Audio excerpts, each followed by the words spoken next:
Election అప్డేట్స్ను అందరికంటే ముందుగానే తెలుసుకోవాలంటే ఈరోజే ఆర్టీవీ లైవ్ యాప్ని మీ మొబైల్లో డౌన్లోడ్ చేసుకోండి.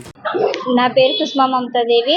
నేను డాక్టర్ బిఆర్ అంబేద్కర్ కోనసీమ జిల్లా కడలి గ్రామానికి చెందిందండి. మా కడలి గ్రామంలో ఇండియన్ బ్యాంక్లో మాకు లోన్లు మేము కట్టేసినా కూడా మా లోన్ తీరకుండా ఆవిడ మనీ తీసుకుని వెళ్ళిపోయింది. ఆవిడ మా యాన్వేటర్ పేరు ఆడబాల దుర్గాభవాని.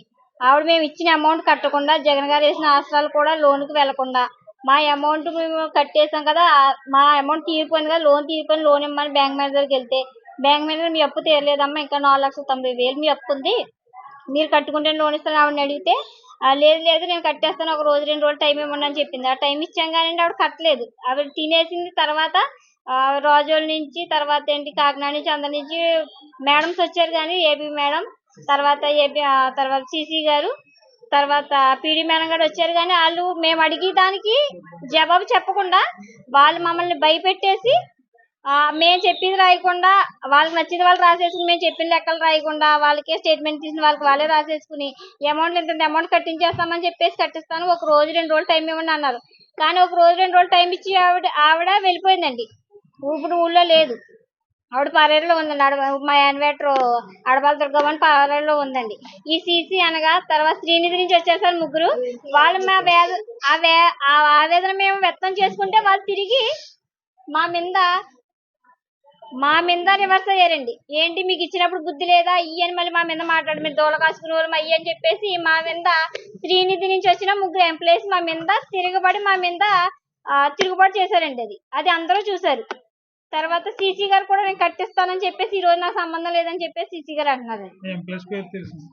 ఎంప్లాయీస్ పేరు శ్రీనిధి నుంచి వచ్చిన ముగ్గురు ఎంప్లాయీస్, అతను నాకు పేరు తెలియదండి. అతను మేము అడుగుతుంటే వేరే వాళ్ళతో వచ్చి సీరియస్ అయిపోయారు. మీరు భోజనాలు తిని బాగానే కూర్చున్నారు, మేము తిని రాలేదు, మా వేదనలో ఉందంటే మేము తినేసి వస్తే ఏంటి మీకంటే చాలా అర్థంగా అసలు అతను మాట్లాడిన భాషలో కాకుండా మీరు ఏం చేసుకుంటారో చేసుకోండి అన్నట్టు మాట్లాడండి. అతను మా అమౌంట్ 4,91,000 అండి. మా గ్రూప్ లో హిమబిందు అండి. మేము కట్టేసాం, మా అప్పు తీరిపోయింది సార్. మేము వేసుకున్న అమౌంట్, వాళ్ళు ఇచ్చిన అమౌంట్ తో, మా జగన్ గారు వేసిన ఆసరాతో మా అమౌంట్ క్లియర్ అయిపోయిందండి. కానీ ఈ రోజు బ్యాంక్ వచ్చి అడుగుతుంటే మాత్రం, మేము ఈ రోజు కాదు ఒక 3 నెలల క్రితం వచ్చి అడుగుతుంటే ఎంత మీకు లోన్ రాసేస్తానని చెప్పేసి అలా మబ్బుని వచ్చేసింది.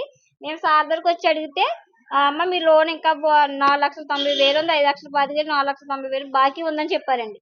ఏంటి బావని అడిగితే నేను ఎంత 2 రోజులు కట్టేస్తాను అన్నది. కానీ ఇప్పుడు వరకు కట్టలేదు. అమ్మావిడ పరాలలో ఉందండి. నా పేరు దూది నాగలక్ష్మి అండి. నేను శ్రీ గణాంజనేయ గ్రూప్ లో ప్రెసిడెంట్ గా పనిచేస్తున్నాను. మా సెక్రటరీ అయిన అడబాల దుర్గాభవాని 1,99,000 బ్యాంకునకు జమ చేయలేదండి. ₹1,00,000 బాండ్ జమ చేయలేదు. 20,000 రూపాయలు పొదుపు నుంచి లోన్కి ట్రాన్స్ఫర్ పెట్టేసిందండి. 1,71,000 రుణమాఫీ డబ్బులు లోన్లోకి వెళ్ళిపోయినాయండి. ఇవన్నీ అడిగానని చెప్పి తన సంతకం రాసి పెట్టించింది. నిన్ను నెలాఖరికల్లా కడతానని నాకు లెటర్ రాసి ఇచ్చిందండి. అవన్నీ అడిగితేనే. మరిన్ని వీడియోస్ కోసం ఛానల్ ని సబ్స్క్రైబ్ చేయండి. లేటెస్ట్ అప్డేట్స్ కోసం వాట్సాప్ ఛానల్ ని ఫాలో చేయండి. అండ్ లింక్ డిస్క్రిప్షన్ లో ఉంది.